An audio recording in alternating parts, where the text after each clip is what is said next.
In every city, there are stories that never made the papers. Not because they weren't important, but because they were inconvenient. They live in forgotten files, in half-finished investigations, in questions no one wanted answered. This isn't where justice always wins. This is where the echoes remain.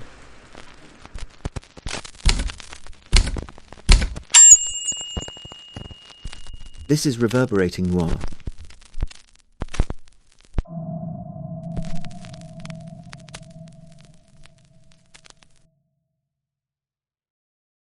You're listening to Reverberating Noir, and before we say another word, we need you to understand something. The man at the centre of tonight's story never once wore a mask. He never fired a gun. He never broke a window or kicked down a door.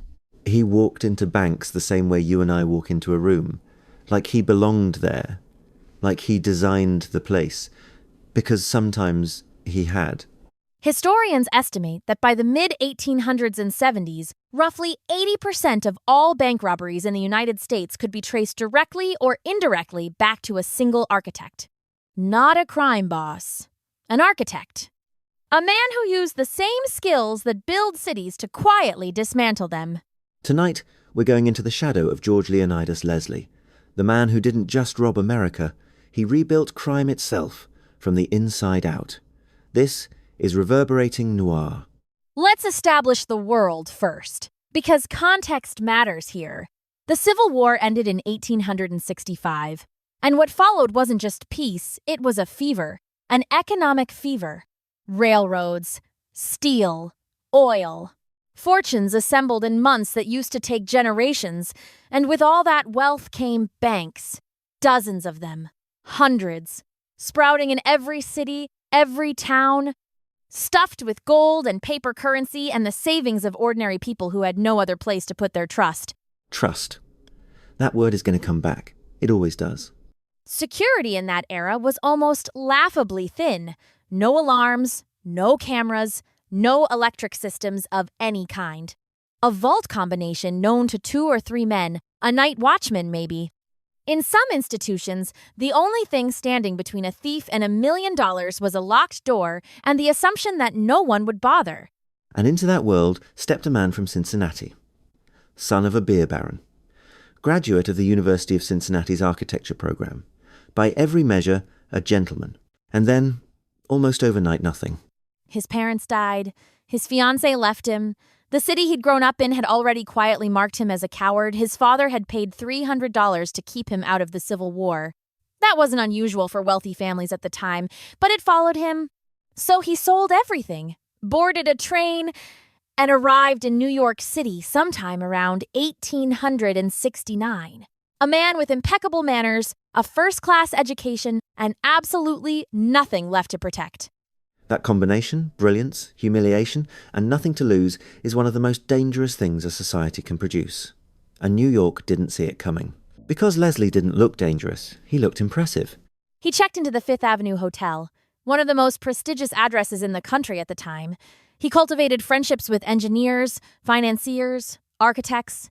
He dined at Delmonico's. He attended the right parties. And at one of those parties, through a chain of introductions that history has never fully untangled, he met Frederica Mandelbaum. Marm Mandelbaum. If Leslie was the architect of crime, she was the city it was built in. She ran what was effectively New York's shadow economy from a dry goods store on Clinton Street, fencing stolen property, financing heists, hosting dinner parties where Wall Street bankers and master thieves shared the same table and somehow never noticed the irony. She had lawyers on retainer, politicians in her pocket, and an eye for talent that bordered on the predatory. When she met Leslie, she didn't see a disgraced architect from Ohio. She saw a precision instrument.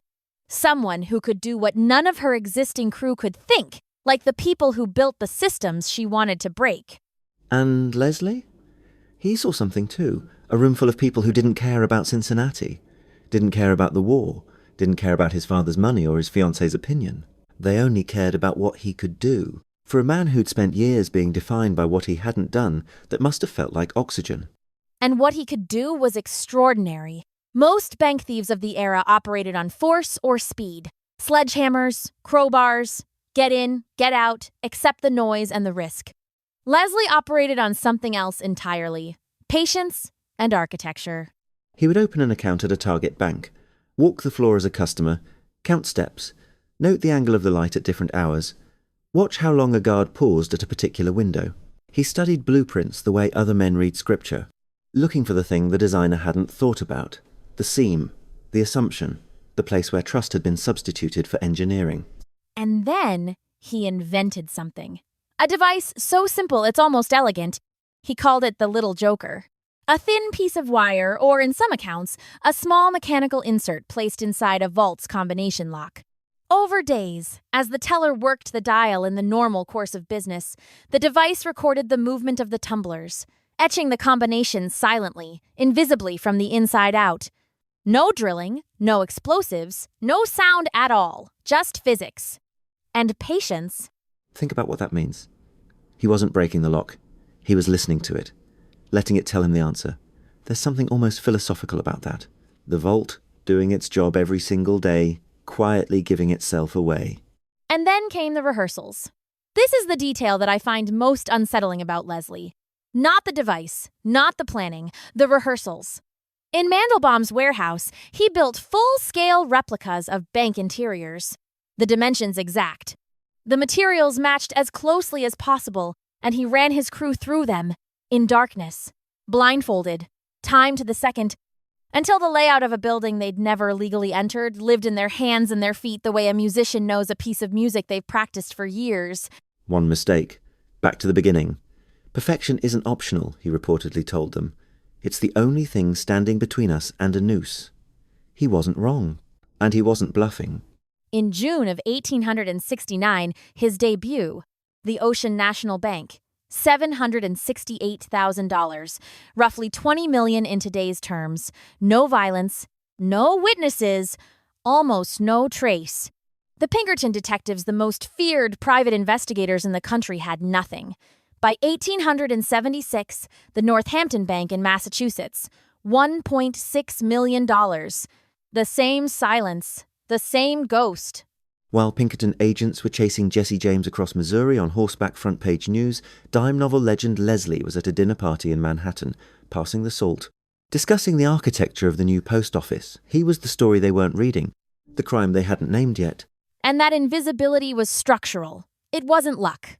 The entire apparatus of law enforcement at the time was calibrated to catch a certain kind of criminal.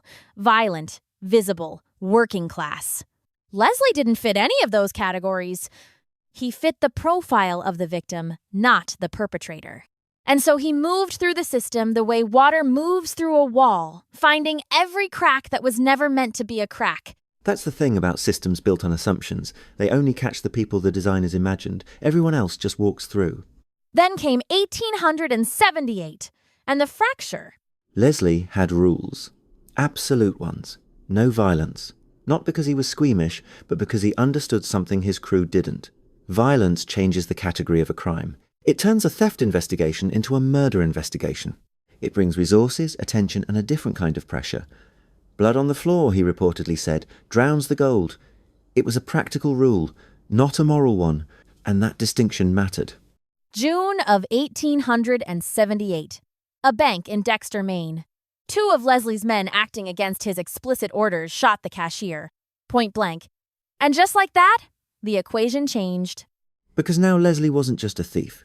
He was connected to a murder. Even if he wasn't there, even if he'd forbidden it, the law doesn't always care about those distinctions. And his crew knew that he knew that, which made him dangerous to them in a new way. He began to distance himself, missed meetings, delayed the job he'd spent 3 years building toward the Manhattan Savings Institution, the vault he'd reportedly sketched from memory, the crown jewel of everything he'd been working toward. He was trying to regroup, find new partners, outrun the version of himself that had become a liability. He didn't make it. The 4th of June, 1878. A farmer outside Yonkers, near a place called Tramp's Rock, finds a body in the woods, decomposing, shot once in the head, no wallet, no identification, just a tailor's label inside the coat, George Leslie's name. He was 36 years old. No arrest was ever made, no trial. The investigation produced whispers, not conclusions. The leading theory then and now is that his own crew killed him. The Draper brothers, Tom Shang Draper, his closest lieutenant, possibly others. The motive? Take your pick. Fear that he'd talk. Anger over the Maine fallout. The fact that he'd allegedly been sleeping with their wives. Or simply that they no longer needed him. They had the blueprints. They had the plan. They had 3 years of his preparation sitting in their hands. Why share the score? 4 months later. October the 27th, 1878. The Manhattan Savings Institution. Leslie's crew, without Leslie, walked in and walked out with $3 million, $90 million in today's terms. The largest bank heist in American history at that point. Executed using his blueprints, his device, his rehearsals, his years of invisible work. He never spent a dollar of it.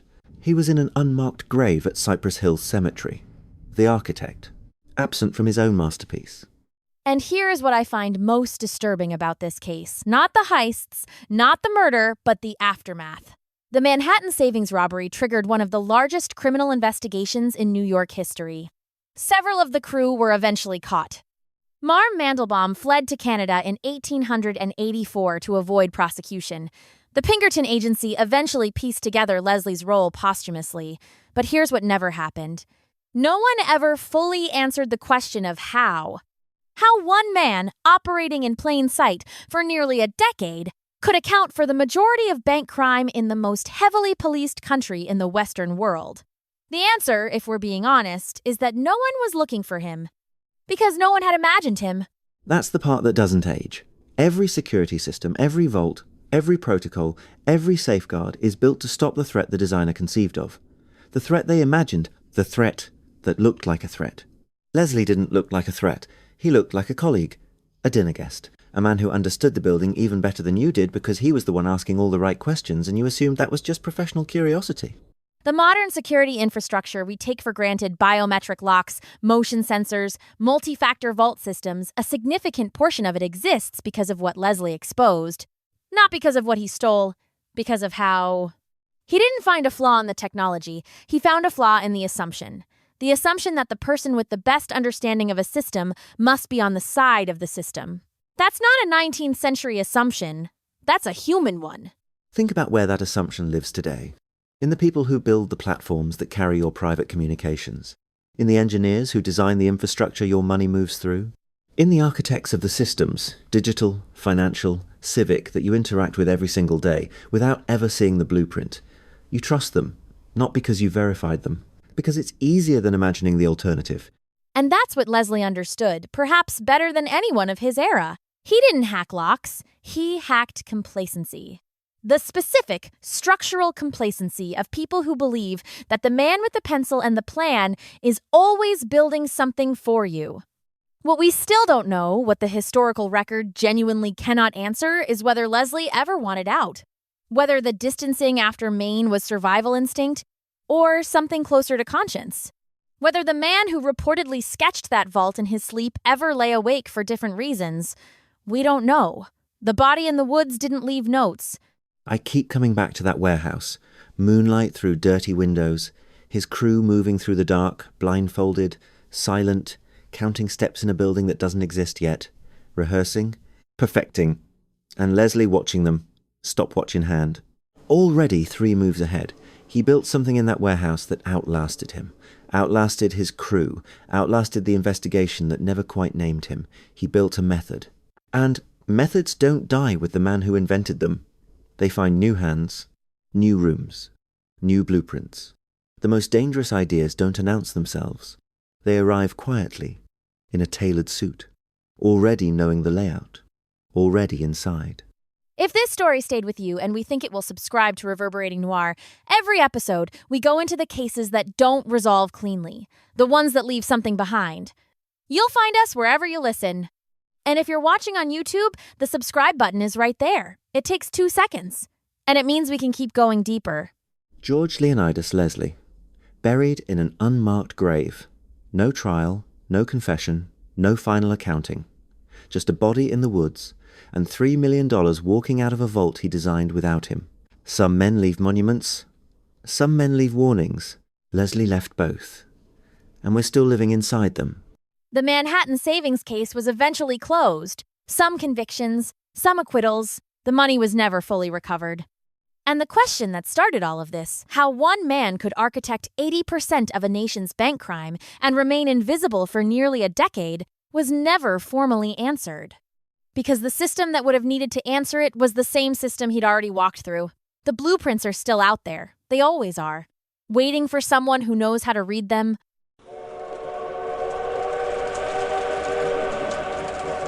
The recording ends here.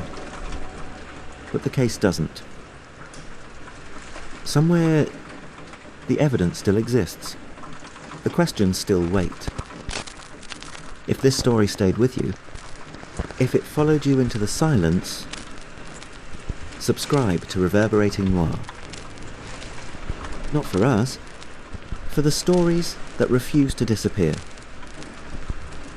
Because as long as something doesn't make sense, the truth is still out there. And someone will find it. Until next time, keep listening to the dark.